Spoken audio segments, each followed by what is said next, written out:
Hello everyone, welcome to Straight Talks Have Fun. I was thinking about ideas how to start the Semla GP episode. One idea I thought about was to moan for about a minute and 36 seconds, and then in the last 24 seconds I would speak, because that's how the Imola GP was. 80% of it, 45, 50 laps, nothing, completely sedate. The action, the overtaking, not really there. And suddenly, in the last 13 laps, it all awakened. Thanks to Lando Norris, and Max Verstappen really felt the heat. And not just in the race, Verstappen struggled throughout this weekend. The Red Bull just did not look settled throughout any session. It was just Verstappen's brilliance that got him the pole and the win, but it wasn't as simple that Verstappen won from pole. Ferrari and McLaren were right there. Their upgrades have really helped them close the gap. Yeah, one can say Ferrari are still a tenth or two shy. McLaren still don't have that edge maybe to fight Verstappen toe to toe, but he's feeling the heat. He's feeling Lando Norris breathing down his neck. For the second race running, Norris was right there in P2, trying to hustle Verstappen. Of course, in Miami, he was ahead of him and got that race win, consolidated his position, cruised to the checkered flag, had good pace, and he carried that form into Imola. It was a late race charge, but that shows potential that those McLaren upgrades and whatever is going to come later this year, Norris and Piastri are in a very good position to steal a few race wins. So yeah, for the first time in 2 years, 2.5 years, Verstappen looked unsettled, rattled. He must be feeling the heat, and that's what we're going to dive into, besides few other aspects. Not much to decode because only few things happened with McLaren, Ferrari bringing upgrades. Aston and Mercedes not really there. They are not turning up, and they did not turn up in Imola, unfortunately. Haas and Vika trying to scrape off points, but nothing notable. But yeah, let's dive into what happened towards the end of that Grand Prix. Now, Max Verstappen really felt the heat. The signs were visible from Friday itself, as I said earlier. He had struggles in the practice sessions, couple of trips through the grass and the gravel. The car balance was all over the place. He was struggling for grip, and all those issues crept back in towards the last stint of that race. Those final 13 to 15 laps. It couldn't have come at a worst possible time for Verstappen, and he just managed to survive by the skin of his teeth. But I would say it was sort of a half baked plot twist because I expected Ferrari and McLaren to both be there challenging Verstappen. Unfortunately, that wasn't the case. It was just McLaren in the race. Ferrari's upgrades were there, but they sort of did not look fine tuned. They were a bit behind, and McLaren were right there. Few hundredths of a second to separate them from pole position. Piastri out qualifying Norris, of course, got the grid penalty, but he was there. So speaks volumes about McLaren's potential. But overall, coming to Verstappen's perspective, he would have been happy to win this race a lot because this felt like an earned victory. Not that any of his other wins are not earned, they are well earned, but he had to work really hard for this. Competitively competing with Norris, keeping him behind, ensuring that his car is slower towards the end of that race. He has no grip, the battery pack is depleting. So put all your experience there, trying to defend from a charging Lando Norris. He showed why he's the world champion, but still it feels a bit half-baked because Norris and McLaren sort of, I feel they lack that edge. So I feel they're just going to sharpen that edge a little bit more to sort of fight Max on a more even playing field. They have some scope there to develop and get on Verstappen's level, get on Red Bull's level. But yeah, Verstappen would be feeling quite relaxed and happy, earn this win the way he did. And he was also participating in the virtual 24 hours of Nürburgring. So after taking pole position yesterday, he did two stints in that virtual race. about 3 to 4 hours each stint. So quite the racing fanatic Verstappen wanting to race consistently during a Grand Prix weekend. So there might have been some managing his schedule, his sleep, and everything. It could have affected him. But yeah, given he's the kind of passionate racer, I don't think he would mind that. There might have been some management, form, and turning up to the race weekend completely. But yeah, overall, he'll be quite happy to win both races. Team Redline, his team, won the 24 hours of Nürburgring as well. So yeah, kudos to Verstappen there. But yeah, about the Imola GP, I would say rain. There was a possibility for rain. It just flattered to deceive. Not a single drop of rain. All sessions went dry. The intermediate tires and the wet tires did not even see the light of day. So what we thought was going to be a wet race, a drying track, maybe jeopardy in the strategy, nothing of that sort. I literally wrote a preview of the Imola GP with the weather forecast that suggested a 45% chance of rain on Sunday when the race starts. When the race started, I saw the sun, a nice 25 degrees, the sun is shining, proper Mediterranean weather in Imola. And I'm like, where is the rain? Where is the 45% chance of rain that we were looking at? I checked the weather update at that particular moment. The chance of rain was 2%. So these weather forecasts, guys, I really would like to know. It's a forecast, but still, like, what tools are they using? Because they are never accurate. It never comes. In Formula 1, it just never comes. There is rain predicted for any race. That was the case for Japan, for China. Fortunately, in China, at least we got some rain during the sprint qualifying, but the rain just never comes. It is a bone dry session, it is a bone dry race, and that's what we saw in Imola. But yeah, in the 25 degrees of Mediterranean weather in Imola, Verstappen really felt the heat from Norris, and that plot twist directed by Lando Norris. I hope we see more of such plot twists, and Lando Norris really could emerge as a regular challenger for Verstappen. Yeah, we would like to see Verstappen and Norris battling it for the win on equal terms, like we've seen Leclerc and Verstappen battle, like we've seen Leclerc and Hamilton battle, and Verstappen Hamilton, of course, but not the way Verstappen and Hamilton have ended up several times, but at least some sort of a battle because it's just been way too long since we have seen battle for the race win. Pure wheel to wheel overtaking, two cars on equal terms fighting it out, two drivers on equal terms fighting it out. I hope Norris and Verstappen can do that at multiple races this year. So fingers crossed.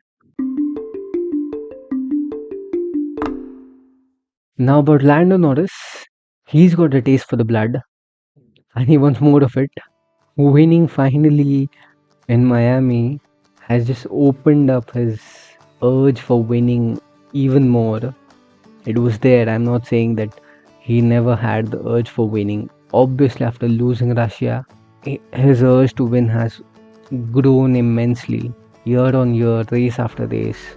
But in this race, in that late race drama, him charging towards Verstappen, there was sort of that winning mentality there that he knew he could do it.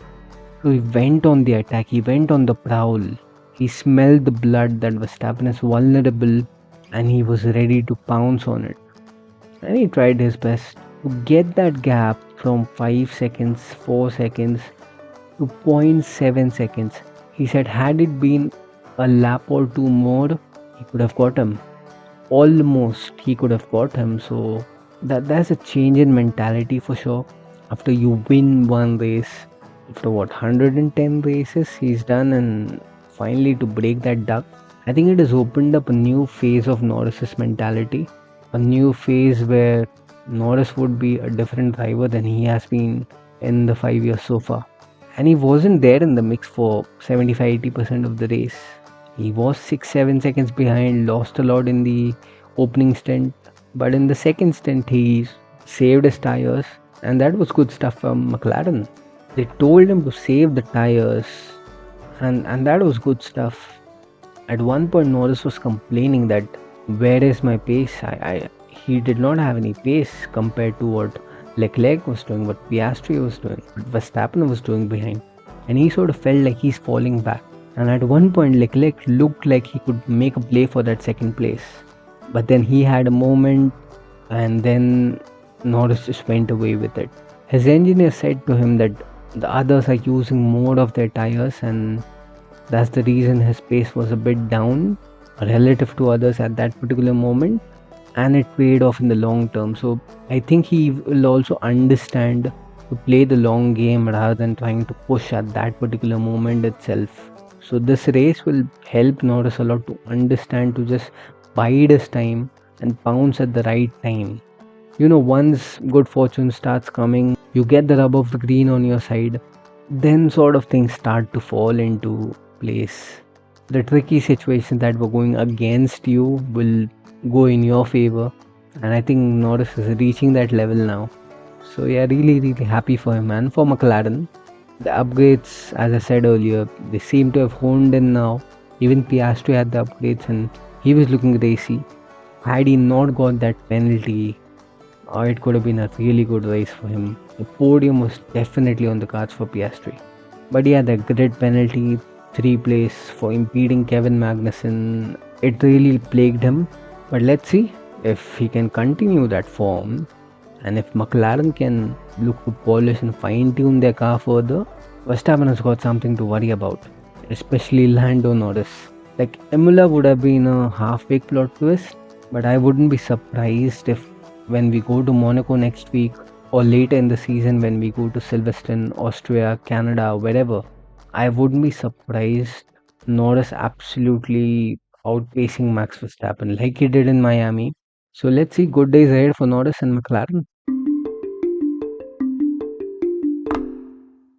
Now Ferrari, home race for them, big expectations, first upgrade of the season, a major one at that. There was a lot of hype building up to it. Frederick was also saying a lot of things about it. They tested it in Fiorano. So quite the anticipation that Ferrari would be looking to close the gap to Red Bull. And if we had to go anything by what was said before the race, before this weekend, it should have been Leclerc or Sainz chasing Verstappen like Norris was. But yeah, they have some work to do. That doesn't mean these upgrades are a complete waste. They have potential. On Friday, Ferrari looked rather good. Leclerc especially was sublime through the practice sessions. We can say they may have turned up the engines a bit, but yeah, Ferrari have some work to do and they just need to fine tune that package. I feel going into Monaco, and then the rest of the European season, going into Spain, Austria, Silverstone, if they can polish these upgrades further before they bring the next package, Ferrari have got real good potential. I mean, you are as good as your last race as a driver and as a team. So after Australia, everyone was talking about would Ferrari be challenging for the constructors and everything. So again, they are not out of it. They're covering good ground, and they've done a rather good job this season in terms of developing, in terms of taking performance step ups. It's just that McLaren are also doing a good job, especially after the Japanese GP. McLaren have been there, the last 2 races in China and Miami, and now this one in Imola. McLaren have showed up a lot more. They have raised up their hand. They are saying, look at us. So that is just dampening Ferrari a bit. So let's see, going into Monaco, even Carlos Sainz said that they need to get the act together, especially in qualifying. Monaco is a very peculiar weekend. It will be driven on qualifying. 50% of the race is won basically when you get pole. And Ferrari's qualifying pace has been great. So if they can capitalize on that, if they can make these upgrades better, I really feel Ferrari has the best chance to take another win in Monaco. But so does McLaren because they look a very well-rounded outfit right now. So Ferrari have their work cut out. And of course Verstappen, he's just not going to let his guard down so easily. They have to beat him fair and square. And to beat someone in Monaco fair and square, you just put the car in pole and you just go for it. You absolutely go for it. And going for it as Monaco is the opposite basically. You just park the car and P1 and just go on for 78 laps. Ferrari have been there in the past 2 3 years. Ferrari have been right there to take a victory in Monaco. This season, I think there would be a lot of anticipation, but at the same time, I feel that given the past couple of races, the way they have gone, McLaren are on a high. So I think it just may help Ferrari to just downplay the expectations going into Monaco and then move from there. If they can win Monaco, if they can get pole or get a double podium at least, if not the win, or that could really add a spring in their step into the rest of the European season. So let's see those upgrades. They are not done yet. Once they hone in those upgrades, fine tune that car, Ferrari may just surprise everyone once more like they did in Australia. So let's see. Now, something I wanted to discuss was about Imola. Firstly, a very good old classic track. It is an F1 heritage. That track is truly part of F1's heritage. We've seen iconic moments, some devastating moments with Ed and Senna's death. So it is truly part of the F1 folklore. But is it truly suitable for the modern day F1 cars? Cars have gotten bigger in the past decade. The cars have gotten bigger. 2009, 2010, that was when last time the cars were of a moderate shape, of moderate size. And 2006 was the last time F1 raced in Imola with cars of those size. And when it returned in 2020, during that pandemic shortened season, it was a good callback, a good nostalgic race. And we've had Imola since then. Last year we did not go there due to excessive flooding. But at the same time, when we look at the races that have happened since Imola's return to the calendar, we've seen some good moments, some decent battles, but there is not a lot of overtaking. And that's the reason basically this race sort of was quite sedate for most of it. 75-80% of the race, there was nothing happening. There was not even a potential of a battle. People were passing after pitting on merit. There were rarely any battles until the Verstappen Norris battle at the end of it. So Imola is quite capable of giving these slow burners, these slow burning races, where the race unfolds slowly, steadily, and suddenly towards the end we have some drama, and yeah, the race suddenly awakens. Everyone awakens. So the same thing happened. It was another slow burn of a race, but then we have other iconic tracks like Silverstone, Monza, Spa that provide good overtaking and good potential for overtaking, good battles.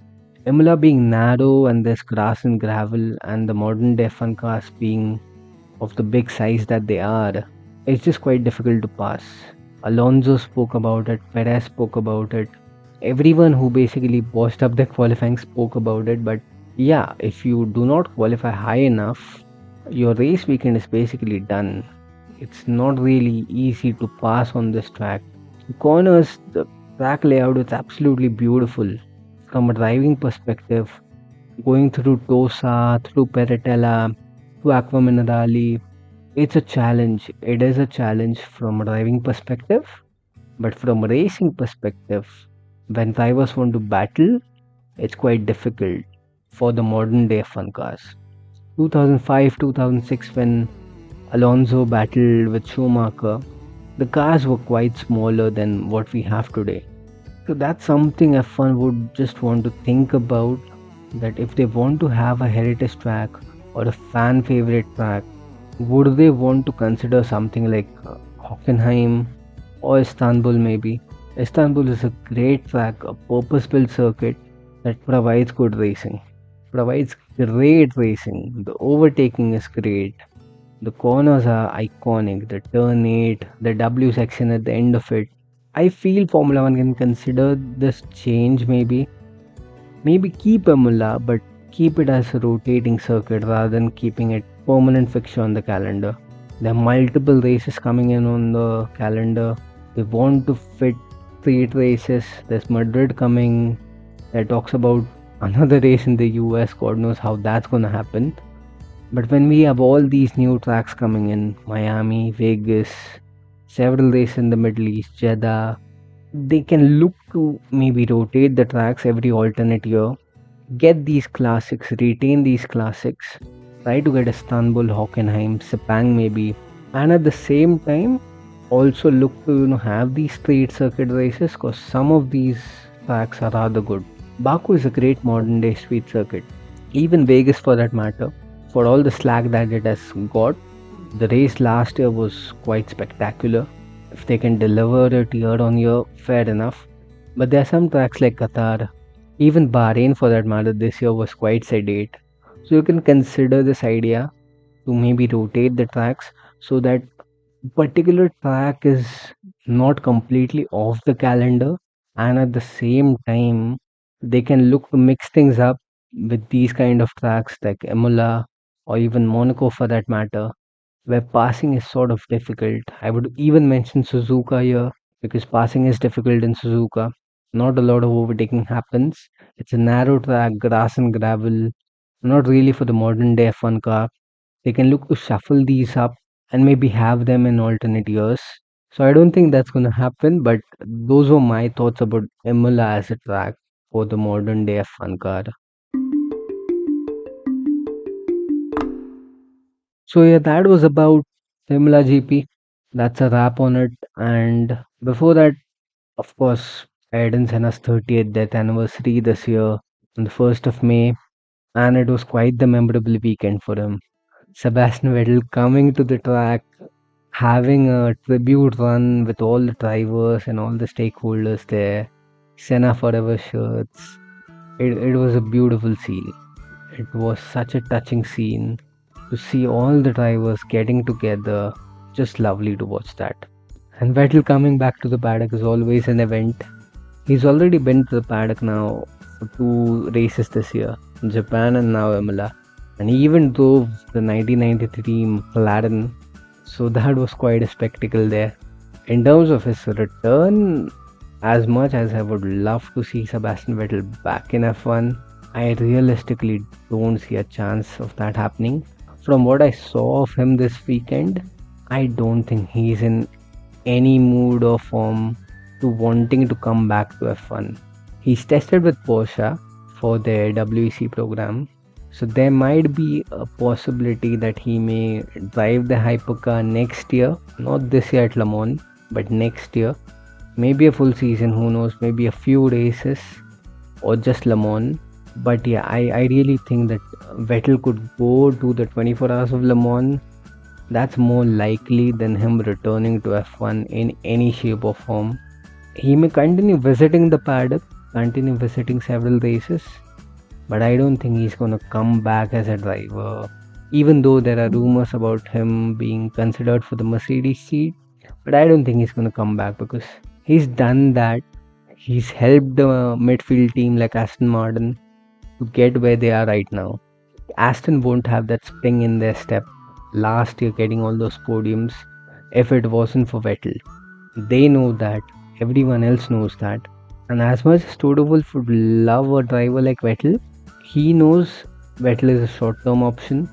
And on the other hand, even Vettel would want a championship winning car or a race winning car to come back and get some redemption for the past decade that he hasn't been winning races. So I think Sebastian Vettel is past his return, and I would absolutely love to be proven wrong. But yeah, that's that, I would say. So that's all that happened during the Imola GP weekend. Next up, Monaco. And as I mentioned earlier, qualifying is going to be super important. Monaco is a race that is decided on qualifying 50% of it. Unless someone pulls off a strategic masterclass, the qualifying order is the race result basically. But yeah, let's see how that shapes up. 25th May, the qualifying session of the Monaco GP, the most important of the year. Anybody wanting to see some high octane F1 action, high octane single lap qualifying action, The Monaco GP qualifying is the place to be. That's where you should tune in. So I'm super excited for that. With Ferrari and McLaren showing the kind of pace they are, and Verstappen being Verstappen, but he's not in a comfortable situation as he's been for the past 2 years.